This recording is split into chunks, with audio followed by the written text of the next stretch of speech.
Hello ವೀಕ್ಷಕರೇ, ನಮಸ್ಕಾರ. Sara cooking ರೆಸಿಪೀಸ್ಗೆ ನಿಮ್ಮೆಲ್ಲರಿಗೂ ಮತ್ತೊಮ್ಮೆ ಸ್ವಾಗತ. ಇವತ್ತು ಬಾಸ್ಮತಿ ಅಕ್ಕಿಯಲ್ಲಿ ದೊನ್ನೆ ಬಿರಿಯಾನಿನ ಸುಲಭ ರೀತಿಯಲ್ಲಿ ಯಾವ ಥರ ಮಾಡೋದು ಅನ್ನೋದನ್ನು ನೋಡ್ಕೊಂಡು ಬರೋಣ ವೀಕ್ಷಕರೇ. ಬನ್ನಿ, ಟೇಸ್ಟ್ ಅಂತೂ ಸೂಪರ್ ಆಗಿರುತ್ತೆ ವೀಕ್ಷಕರೇ. ನಾನಿಲ್ಲಿ ಒಂದು 100 ಗ್ರಾಮ್ ಕೊತ್ತಂಬರಿ ಸೊಪ್ಪನ್ನು ತೊಗೊಂಡಿದ್ದೀನಿ, 125 ಗ್ರಾಮ್ ಅಷ್ಟು ಪುದೀನವನ್ನು ತೊಗೊಂಡಿದ್ದೀನಿ, ಹಾಗೆಯೇ 100 ಗ್ರಾಮ್ ಅಷ್ಟು ಹಸಿಮೆಣಸಿನ್ಕಾಯನ್ನು ತೊಗೊಂಡಿದ್ದೀನಿ ವೀಕ್ಷಕರೇ. ಹಾಗೆಯೇ 300 ಗ್ರಾಮ್ ಅಷ್ಟು ಉದ್ದುದ್ದವಾಗಿ ಈರುಳ್ಳಿಯನ್ನು ಹೆಚ್ಕೊಂಡಿದ್ದೀನಿ, 300 ಗ್ರಾಮ್ ಅಷ್ಟು ಟೊಮೆಟೊವನ್ನು ತೊಗೊಂಡಿದ್ದೀನಿ. ಈಗ ಪುದೀನವನ್ನು, ಹಸಿಮೆಣಸಿನ್ಕಾಯನ್ನು, ಕೊತ್ತಂಬರಿಯನ್ನು ನಾವು ನೈಸಾಗಿ ಪೇಸ್ಟ್ ಮಾಡ್ಕೊಳ್ಬೇಕಾಗುತ್ತೆ ವೀಕ್ಷಕರೇ. ಪೇಸ್ಟ್ ಮಾಡ್ಕೊಂಡು ರೆಡಿಯಾಗಿ ಇಟ್ಕೊಂಡಿದ್ದೀನಿ. ಈಗ ಒಂದು ಪಾತ್ರೆಯನ್ನು ಸ್ಟವ್ ಮೇಲೆ ಇಟ್ಕೊಂಡಿದ್ದೀನಿ. ಒಂದು 250 ml ಅಷ್ಟು ಎಣ್ಣೆಯನ್ನು ಸೇರಿಸ್ಕೊಂಡಿದ್ದೀನಿ ವೀಕ್ಷಕರೇ. ಹಾಗೆಯೇ ಹೋಲ್ ಗರಂ ಮಸಾಲೆಗಳನ್ನು ಹಾಕಬೇಕಾದ್ರೆ ಒಂದೊಂದಾಗಿ ನಾನು ನಿಮಗೆ ತಿಳಿಸ್ಕೊಡ್ತೀನಿ ವೀಕ್ಷಕರೇ. ಎಣ್ಣೆ ಅರ್ಧ ಹಾಕಿ ತುಪ್ಪವನ್ನು ಸಹ ನೀವು ಅರ್ಧ ಸೇರಿಸ್ಕೊಳ್ಬೋದು. ಈಗ ಎಣ್ಣೆ ಬಿಸಿಯಾಗಿದೆ, 2 ಮರಾಠಿ ಮೊಗ್ಗನ್ನು ಹಾಕ್ಕೊಳ್ಳೋಣ. ಹಾಗೆಯೇ 2 ಇಂಚು ಚಕ್ಕೆಯನ್ನು ಸೇರಿಸ್ಕೊಳ್ತಾ ಇದ್ದೀನಿ ವೀಕ್ಷಕರೇ. ಅನಾನಸ್ ಹೂವನ್ನು ಒಂದು 2 ತೊಗೊಂಡಿದ್ದೀನಿ, ಅದನ್ನು ಸಹ ಸಣ್ಣ ಸಣ್ಣದಾಗಿ ತುಂಡು ಮಾಡಿ ಕೈಯಲ್ಲಿ ಹಾಗೆಯೇ ಸೇರಿಸ್ಕೊಳ್ಳೋಣ. ಪೂರ್ತಿಯಾಗಿ ಹಾಕಿದ್ರು ಓಕೆ, ಸಣ್ಣ ಸಣ್ಣದಾಗಿ ಹಾಕಿದರೆ ಇನ್ನೂ ಬೇಗನೆ ಅದು ಫ್ರೈ ಆಗುತ್ತೆ ವೀಕ್ಷಕರೇ. ಹಾಗೆಯೇ ಒಂದು 4 ಏಲಕ್ಕಿಯನ್ನು ಅದು ಸಹ ಮಧ್ಯಭಾಗದಲ್ಲಿ ಒಡೆದು ಸೇರಿಸ್ಕೊಳ್ತಾ ಇದ್ದೀನಿ. ಯಾಕೆಂದರೆ ನಾವು ಅದೇ ರೀತಿಯಾಗಿ ಹೋಳಾಗಿ ಹಾಕಬೇಕಾದ್ರೆ ಅದು ಎಣ್ಣೆಯಲ್ಲಿ ಸಿಡಿಯೋ ಚಾನ್ಸಸ್ ಇರುತ್ತೆ. ಹಾಗಾಗಿ ಅದನ್ನು ಸಹ ನಾನು ಮಧ್ಯಭಾಗದಲ್ಲಿ ಸೀಳಿ ಹಾಕ್ಕೊಳ್ತಾ ಇದ್ದೀನಿ. ಒಂದು 8 ಲವಂಗವನ್ನು ಸೇರಿಸ್ಕೊಳ್ತಾ ಇದ್ದೀನಿ ವೀಕ್ಷಕರೇ. 2 ಪಲಾವ್ ಎಲೆ, ಸ್ವಲ್ಪ ಶಾಯಿ ಜೀರವನ್ನು ಸೇರಿಸ್ಕೊಳ್ತಾ ಇದ್ದೀನಿ. ಹಾಗೆಯೇ ಸೋಂಪು ಕಾಳನ್ನು ಸ್ವಲ್ಪ ಹಾಕ್ಕೊಂಡಿದ್ದೀನಿ ವೀಕ್ಷಕರೇ. ಇದು ಚೆನ್ನಾಗಿ ಎಣ್ಣೆಯಲ್ಲಿ ಪರಿಮಳ ಬಿಟ್ಕೊಳ್ಳೋವರೆಗೂ ನಾವು ಫ್ರೈ ಮಾಡ್ಕೊಳ್ಬೇಕಾಗುತ್ತೆ. ಈ ಹಂತದಲ್ಲಿ ನಾವು ಈರುಳ್ಳಿಯನ್ನು ಕೈಯಲ್ಲಿ ಸಾಧ್ಯ ಆದರೆ ಪುಡಿ ಮಾಡಿ ಹಾಕ್ಕೊಳ್ಳಿ, ಬೇಗನೆ ಪುಡಿ ಆಗುತ್ತೆ ಫ್ರೈ ಆಗುತ್ತೆ ವೀಕ್ಷಕರೇ. ಈಗ ಅದನ್ನು ಸೇರಿಸ್ಕೊಂಡು ನಾವು ಚೆನ್ನಾಗಿ ಎಣ್ಣೆಯಲ್ಲಿ ಹುರ್ಕೊಳ್ಬೇಕು. ಈರುಳ್ಳಿ ಎಷ್ಟು ಹುರಿತೀವೋ ಅಷ್ಟು ನಮ್ಮ ಬಿರಿಯಾನಿ ಚೆನ್ನಾಗಿ ರುಚಿಯಾಗಿ ಬರುತ್ತೆ ವೀಕ್ಷಕರೇ. ನಾನಿಲ್ಲಿ 1 kg ಬಾಸ್ಮತಿಯನ್ನು ತೊಗೊಂಡಿದ್ದೀನಿ. ನೀರಲ್ಲಿ ಒಂದು 4 ಸಲ ತೊಳೆದು ನಾನು ನೆನೆಯೋದಕ್ಕೆ ಇಟ್ಟಿದ್ದೀನಿ ವೀಕ್ಷಕರೇ. ವಿಡಿಯೋ ಲೆಂತಿ ಆಗಿಬಿಡುತ್ತೆ ಅಂಥೇಳಿ ನಾನು ಅದನ್ನು ತೋರಿಸ್ತಾ ಇಲ್ಲ. ಈಗ ಬಿರಿಯಾನಿಗೆ ಬೇಕಾದಷ್ಟು ಉಪ್ಪನ್ನು ನಾನು ಸೇರಿಸ್ಕೊಂಡಿದ್ದೀನಿ. ಬೇಗ ಈರುಳ್ಳಿ ಇನ್ನೂ ಸಾಫ್ಟ್ ಆಗುತ್ತೆ, ಹಾಗಾಗಿ ಒಂದು 2 ಸ್ಪೂನಷ್ಟು ಉಪ್ಪನ್ನು ಸೇರಿಸ್ಕೊಂಡಿದ್ದೀನಿ. ಈಗ ಜಿಂಜರ್ ಗಾರ್ಲಿಕ್ ಪೇಸ್ಟನ್ನು ಒಂದು 200 ಗ್ರಾಮ್ ಅಷ್ಟು ಸೇರಿಸ್ಕೊಳ್ತಾ ಇದ್ದೀನಿ ವೀಕ್ಷಕರೇ. ಅವೆರಡನ್ನು ಸಪ್ರೇಟಾಗಿ ನಾನು ರುಬ್ಕೊಂಡಿದ್ದೆ. ಈಗ ಅದು ಚೆನ್ನಾಗಿ ಪರಿಮಳ ಬಿಡೋವರೆಗೂ ಹುರ್ಕೊಳ್ಬೇಕು. ಈಗ ಸಣ್ಣದಾಗಿ ಕಟ್ ಮಾಡಿರ್ತಕ್ಕಂಥ ಟೊಮೆಟೊವನ್ನು ಸಹ ನಾವು ಸೇರಿಸ್ಕೊಳ್ಳೋಣ. ಟೊಮೆಟೊ ಯಾವುದಾದ್ರೂ ಪರವಾಗಿಲ್ಲ, ನಾಟಿ ಆಗಿದ್ದರೆ 1 ಕಡಿಮೆ ಹಾಕಿ. ಆ್ಯಪಲ್ ಟೊಮೆಟೊ ಆದರೆ 300 ಗ್ರಾಮ್ಸು ತಗೊಳ್ಳಿ. ಈಗ ಸ್ವಲ್ಪ ಮುಚ್ಚಳವನ್ನು ಮುಚ್ಚಿಟ್ರೆ ಇನ್ನೂ ಬೇಗನೆ ಸಾಫ್ಟ್ ಆಗುತ್ತೆ ವೀಕ್ಷಕರೇ. ಬಿಸಿ ನೀರನ್ನು ನಾನು ಪಕ್ಕದಲ್ಲಿ ಸೇರಿಸ್ಕೊಂಡಿದ್ದೀನಿ. ಈಗ ನೋಡಿ ಚೆನ್ನಾಗಿ ಅದು ಸಾಫ್ಟ್ ಆಗ್ತಾ ಇದೆ. ಈ ಹಂತದಲ್ಲಿ ರುಬ್ಬಿರ್ತಕ್ಕಂಥ ಕೊತ್ತಂಬರಿ ಸೊಪ್ಪು, ಹಸಿಮೆಣಸಿನ್ಕಾಯಿ, ಪುದೀನ ಮಸಾಲವನ್ನು ಸೇರಿಸ್ಕೊಳ್ಳೋಣ. ಅದರಲ್ಲಿರ್ತಕ್ಕಂಥ ನೀರಿನಂಶ ಹೋಗೋವರೆಗೂ ಸಹ ಅದನ್ನು ನಾವು ಎಣ್ಣೆಯಲ್ಲಿ ನಿಧಾನಕ್ಕೆ ಕೈ ಆಡಿಸ್ಕೊಳ್ಬೇಕು ವೀಕ್ಷಕರೇ. ನಾನು ನೀರನ್ನು ಹಾಕದಿರೇ ರುಬ್ಬಿರುವಂಥದ್ದು. ಈಗ ನೋಡಿ ಎಣ್ಣೆಯ ಭಾಗ ಎಲ್ಲ ಮೇಲ್ಭಾಗದಲ್ಲಿ ಬರ್ತಾ ಇದೆ.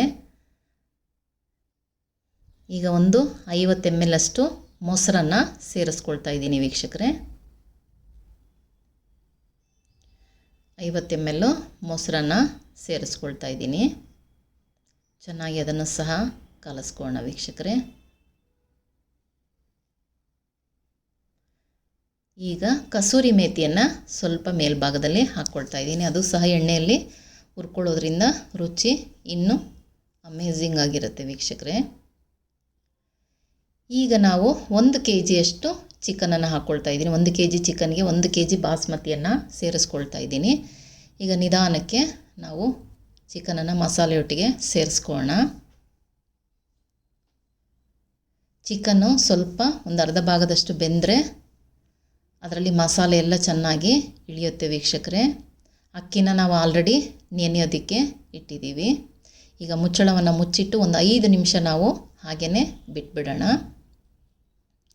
ಮಧ್ಯ ಕೈಯನ್ನು ಆಡಿಸ್ತಾ ಇರಿ. ಸ್ಟವನ್ನು ಮೀಡಿಯಮ್ ಹಂತದಲ್ಲಿ ಇಟ್ಕೊಳ್ಳಿ ವೀಕ್ಷಕರೇ. ಈಗ ನಮ್ಮ ಚಿಕನ್ನು ಚೆನ್ನಾಗಿ ಟೆಂಡರ್ ಚಿಕನ್ ಆಗಿರೋದ್ರಿಂದ ಬೇಗನೂ ಸಹ ಅದು ಬೇಯುತ್ತೆ ವೀಕ್ಷಕರೇ. ಇನ್ನೊಂದು 2 ನಿಮಿಷ ಮುಚ್ಚಳ ಮುಚ್ಚೋಣ.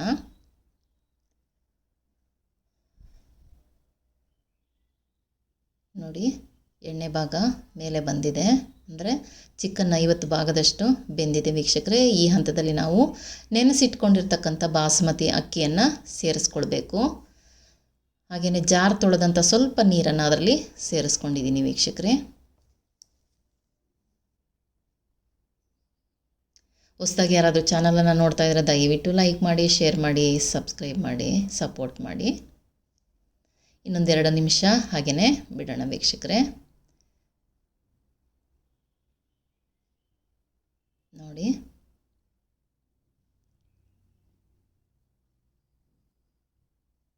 ಕಲಸ್ಕೊಳ್ಳೋಣ. ಈಗ ನೆನೆಸಿಟ್ಟಂಥ ರೈಸನ್ನು ಅದರಲ್ಲಿ ಸೇರಿಸ್ಕೊಳ್ಳೋಣ. ಒಂದು 3/4 ಭಾಗದಷ್ಟು ಬಟ್ಲಲ್ಲಿ ಲೆಕ್ಕ ನೋಡಿದ್ರೆ 3/4 ಬಟ್ಲು ಅಕ್ಕಿ ಆಗಿದೆ ವೀಕ್ಷಕರೇ. ಈಗ ಚೆನ್ನಾಗಿ ಕಲಸ್ಕೊಳ್ಳೋಣ. 3/4 ಬಟ್ಲು ಅಕ್ಕಿಗೆ ನಾನು 1/4 ಬಟ್ಲಷ್ಟು ನೀರನ್ನು ಹಾಕ್ತಾಯಿದ್ದೀನಿ. ಅಕ್ಕಿಯನ್ನು ನೆನೆಸಿರೋದ್ರಿಂದ ಸ್ವಲ್ಪ ನೀರನ್ನು ಕಡಿಮೆ ಹಾಕ್ಕೊಳ್ಬೇಕಾಗುತ್ತೆ ವೀಕ್ಷಕರೇ. 1/4 ಬಟ್ಲಷ್ಟು ನೀರನ್ನು ಕಡಿಮೆ ಮಾಡಿದ್ದೀನಿ. ನೀವು ನೆನೆಸಿಲ್ಲ ಅಂತಂದರೆ ನೀವು 1ಕ್ಕೆ 2ರಷ್ಟು ಸೇರಿಸ್ಕೊಳ್ಬೇಕಾಗುತ್ತೆ ವೀಕ್ಷಕರೇ. ಈಗ ಉಪ್ಪನ್ನು ಪರೀಕ್ಷೆ ಮಾಡ್ಕೊಳ್ಳಿ.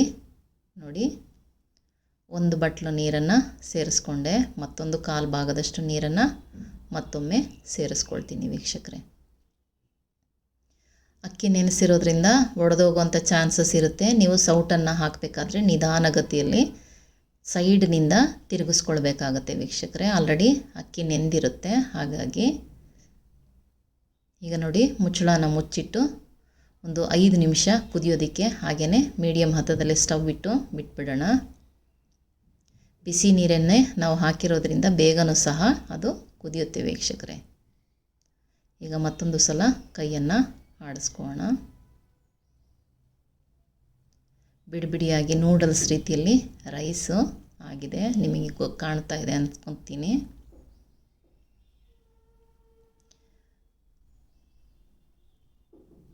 ನಿಧಾನಕ್ಕೆ ಮೇಲಿಂದ ಕೆಳಗೆ ಮಾಡಬೇಕಾಗುತ್ತೆ ವೀಕ್ಷಕರೇ. ಈಗ ಮತ್ತೊಮ್ಮೆ ಈಗ ಮುಚ್ಚಳವನ್ನು ಮುಚ್ಚಿಡೋಣ. ಸ್ಟವ್ವು ಮೀಡಿಯಮ್ ಹಂತದಲ್ಲೇ ಇದೆ, ಹೈ ಫ್ಲೇಮಲ್ಲಿ ನಾನು ಇಟ್ಕೊಂಡಿಲ್ಲ. ಉಪ್ಪು ಸ್ವಲ್ಪ ಕಡಿಮೆ ಅನ್ನಿಸ್ತು, ಹಾಗಾಗಿ ನಾನು ಮತ್ತೊಂದು ಸಲ ಉಪ್ಪನ್ನು ಸೇರಿಸ್ಕೊಂಡಿದ್ದೀನಿ ವೀಕ್ಷಕರೇ.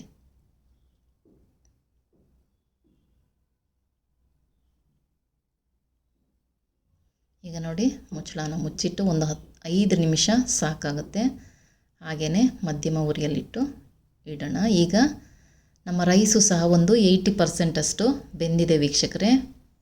ಈಗ ನಾವು ಮನೆಯಲ್ಲಿ ಯಾವುದಾದ್ರೂ ಒಂದು ದಪ್ಪ ತಳ ಇರ್ತಕ್ಕಂಥ ಕಾವಲಿ, ಹೆಂಚು ಅಥವಾ ಪ್ಯಾನ್ ಯಾವುದಾದ್ರೂ ಇದ್ರೂ ಈಗ ಸ್ಟವ್ ಮೇಲೆ ಅದನ್ನು ಇಟ್ಕೊಂಡು ಪಾತ್ರೆಯನ್ನು ಅದರ ಮೇಲೆ ಇಡಬೇಕಾಗುತ್ತೆ ವೀಕ್ಷಕರೇ. ಇಲ್ಲಾಂದರೆ ಅಡಿ ಹಿಡಿಯೋಂಥ ಚಾನ್ಸಸ್ ಇರುತ್ತೆ. ನೀವು ಬಿರಿಯಾನಿಗಳನ್ನು ಮಾಡಬೇಕಾದ್ರೆ ದಪ್ಪ ತಳ ಇರ್ತಕ್ಕಂಥ ಪಾತ್ರೆಯನ್ನೇ ಆಯ್ಕೆ ಮಾಡ್ಕೊಳ್ಳಿ. ಈಗ ಹೆಂಚನ್ನು ನಾನು ಕೆಳಭಾಗದಲ್ಲಿ ಇಟ್ಕೊಂಡು ಪಾತ್ರೆಯನ್ನು ಮೇಲೆ ಇಟ್ಟಿದ್ದೀನಿ ವೀಕ್ಷಕರೇ.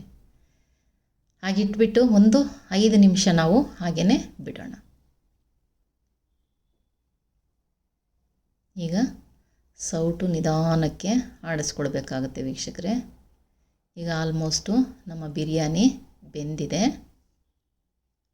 ನೀರು ಸಹ ಪೂರ್ತಿಯಾಗಿ ಹೀರ್ಕೊಂಡಿದೆ ವೀಕ್ಷಕರೇ. ನೋಡಿದ್ರಲ್ಲ, ಸಿಂಪಲ್ಲಾಗಿ ಯಾವ ಥರ ದೊನ್ನೆ ಬಿರಿಯಾನಿಯನ್ನು ಮಾಡ್ಬೋದು ಅನ್ನೋದನ್ನು. ನಾನಿಲ್ಲಿ ಚಿಕನ್ ಗ್ರೇವಿಯೊಟ್ಟಿಗೆ ಸರ್ವ್ ಮಾಡ್ತಾಯಿದ್ದೀನಿ. ಹಾಗೆಯೇ ಸ್ವಲ್ಪ ಸಲಾಡನ್ನು ಸಹ ಮಾಡ್ಕೊಂಡಿದ್ದೀನಿ. ಇವತ್ತು ನಾನು ಮಾಡಿರ್ತಕ್ಕಂಥ ರೆಸಿಪಿ ನಿಮ್ಗೆ ಇಷ್ಟ ಆಗಿದರೆ ದಯವಿಟ್ಟು ಲೈಕ್ ಮಾಡಿ, ಶೇರ್ ಮಾಡಿ, ಸಬ್ಸ್ಕ್ರೈಬ್ ಮಾಡೋದನ್ನು ಮರಿಬೇಡಿ. ಮತ್ತಷ್ಟು ಹೊಸ ವಿಡಿಯೋಗಳನ್ನು ತೆಗೆದುಕೊಂಡು ಬರೋದಕ್ಕೆ ನಿಮ್ಮ ಪ್ರೋತ್ಸಾಹ, ನಿಮ್ಮ ಆಶೀರ್ವಾದ ಇದೇ ಥರ ಇರಲಿ ಅಂತ ಕೇಳ್ಕೊಳ್ತಾ ಮತ್ತೊಂದು ವಿಡಿಯೋದಲ್ಲಿ ಭೇಟಿ ಆಗ್ತೀನಿ. ಅಲ್ಲಿ ತನಕ ಟೇಕ್ ಕೇರ್, ಬಾಯ್.